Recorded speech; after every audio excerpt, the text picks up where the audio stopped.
It's Saturday, November 27th. We're in the midst of the second of three atmospheric rivers dumping rain on Metro Vancouver. And we're looking at the moment south on the lower trail, the future Metro Van Regional Greenway that parallels Cougar Creek. There's Cougar Creek. We're looking south underneath the 72nd Avenue overpass. Now, Cougar Creek comes underneath the rail bridge that you see there in the background. Just on the other side of that rail bridge, there is a stormwater outfall that carries a lot of water, so the creek flow is already high. The stormwater outfall adds to it. The main creek goes to the left, as you can see, but there's massive overflow here onto the trail, across the trail, and line of least resistance, the pedestrian access path to and from 72nd Avenue overpass. Now, you might look at this and say, oh my goodness, we have to fix this. I would submit that with the volumes of water now and that we can expect in the future, this is precisely the kind of safety valve we need for Cougar Creek water. If we were to manage to keep all of this water in the main Cougar Creek bed, there would be serious additional trouble downstream. We'd only be displacing the problem downstream. The two ultimate fixes, of course, are less stormwater runoff, more infiltration of rain where it falls, and then longer-term climate change mitigation. Now we'll head downstream and look at a few more of these safety valves that are provided for drainage. If we were Abbotsford, this is a floodplain here and a wetland and a bog. If we had developed this area or were to develop this area, we'd be in serious trouble. We're just a short distance downstream now from that first video clip. And if we look to the right, the creek is out there beyond the blackberries and salmonberries. Water is flowing from the creek, overflowing from the creek, and into this culvert, which was installed probably decades ago. I don't know, it's been here for as long as I can remember. And the culvert empties into this wetland or bog forest. Now, this isn't ideal from a Burns bog point of view in the sense that this is nutrient-rich water, not bog water, so it furthers the growth of non-bog vegetation, and you can see the height of the trees here. These are not your Labrador teas and your sundews and things like that. This is a wetland forest that's developed here. But between these two overflows that we've looked at, one to the 72nd Avenue pedestrian walkway and then this culvert here, we have a trail that is relatively high and dry for quite a distance. We've left the main trail to walk along this smaller trail that walkers over the decades have carved out closer to the banks of Cougar Creek. This is a spawning area. Streamkeepers built additional spawning weirs. Here in this stretch, you can't see them because of the heavy water flow. What you can see is the proximity of the rail bank and the undercutting by the stream flow of the extension of that railway embankment. And this is a serious threat to the railroad track. This was confirmed by Professor John Richardson, who came on a walk with the BC Wildlife Federation workshop here, and he commented that these trees are likely to fall and the railroad here is going to be at risk. Now, you can imagine if that upstream water that we saw bleeding off the trail into the forest were instead diverted down here and forced to stay within the stream banks, we'd have even heavier flow and even more undercutting. So again, there's really an important role for those safety valve overflows. And in addition, our long-term solution can only be trying to reduce the amount of stormwater runoff.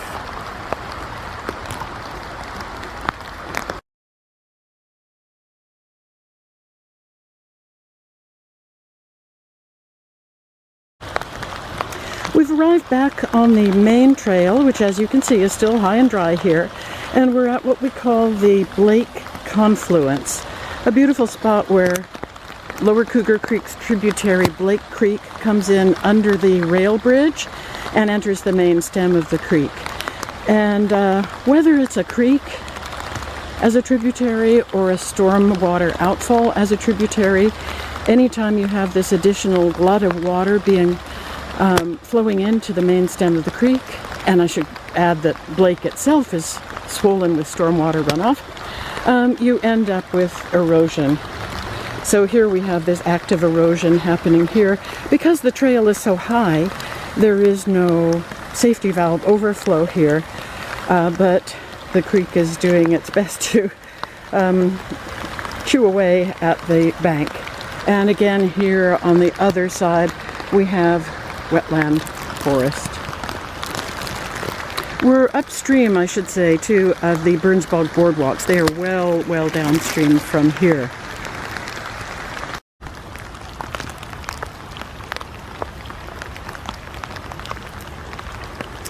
We're just perhaps 100 yards north of the Blake Confluence, and here the land and the trail take quite a dip, and what we're looking at is the creek here and what ought to be the trail here, and one of many overflow streams that overflow into that same wetland forest.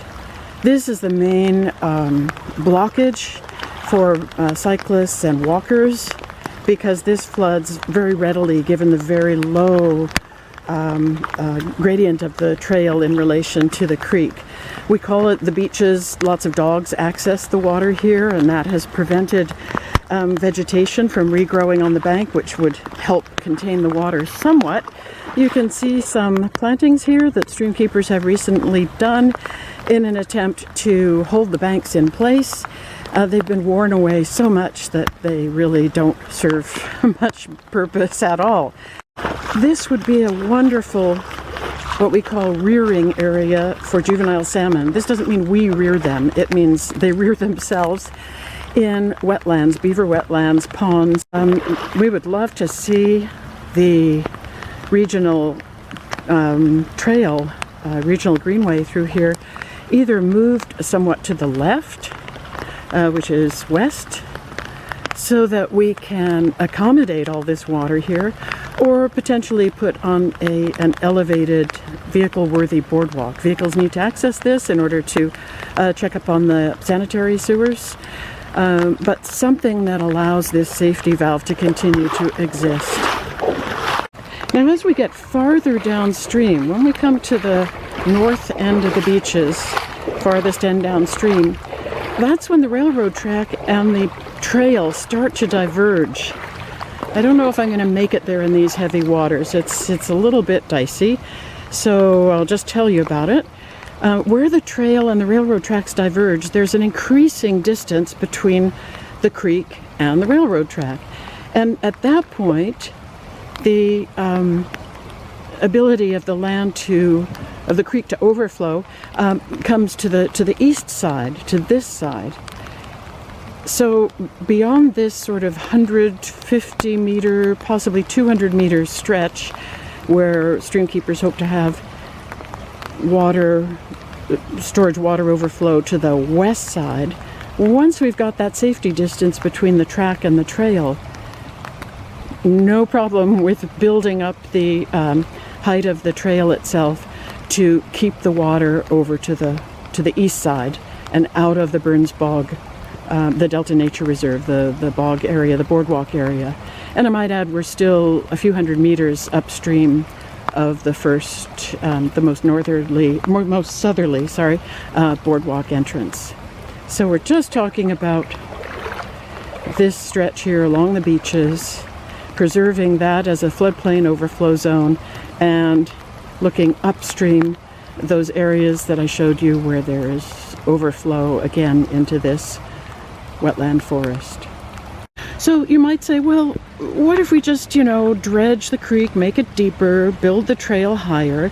Could we get rid of this nuisance? I think we could, but the question would be at what cost?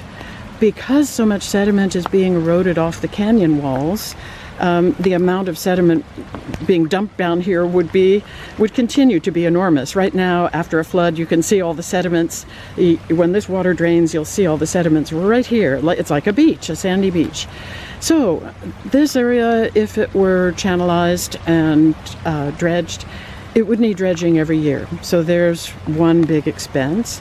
The salmon run would be probably decimated, because when you narrow a channel and cinch it in, you make the water flow faster, and that means that both for spawners and for fish resident in the creek, they have to expend so much energy battling the current that they have less energy to go about their life's business, which is to grow big and procreate.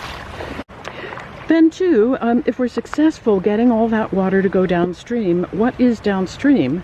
Where that water is going to go? Well, we've got the boardwalks. There's more likelihood of flooding there. I guess we'd have to dredge and raise the trail additionally there. There are already a couple of serious overflow zones near the boardwalks. And then beyond that, we have Planet Ice. We have the industrial uses around Planet Ice. We have the gas line that crosses the railroad track. That crosses the creek, crosses Lower Cougar Creek. We have the Spur Railroad line to Delta Cedar Products. We have Delta Cedar Products itself and the River Road flap gates. So displacing this water, getting it to flow faster and deeper downstream, just displaces our problems downstream.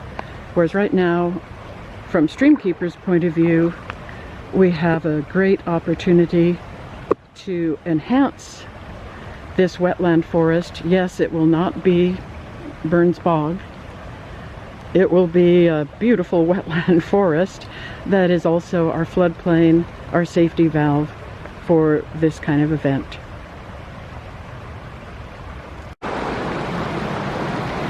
We'll end this little tour at the same place where we began, and that is the 72nd overpass. It is now Sunday, approaching 1 p.m., Sunday, November 28th, and we are at the place where the creek comes under the rail bridge, barely fitting underneath, and swollen with input from a storm outfall. And a good portion of the creek makes the bend into the main stem, but the volume of water that overflows is enormous. And again, it overflows along the easiest route. Water's lazy, always takes the line of least resistance, and it's heading along the trail that goes up to 72nd, a switchback trail that goes up to 72nd overpass for pedestrians. DFO habitat engineer Al Johnson years ago suggested diverting the creek into the woods over here. This scheme was rejected for various reasons, including the fact of introducing nutrient-rich water into this area, which is directly upstream from the Burns Bog boardwalks, although they're many hundred meters away. But to me, it looks like with climate change, we're going to need both these stems of the creek. If we were to divert all of this water downstream, I just can't imagine what that would do to properties, boardwalk, and so on, Planet Ice at the downstream end of the creek.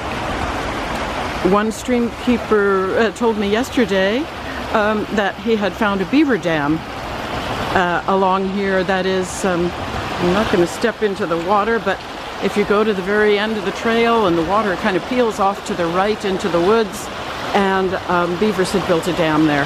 So this is not just a casual thing that happens from time to time. This has become a regular part of Cougar Creek's route.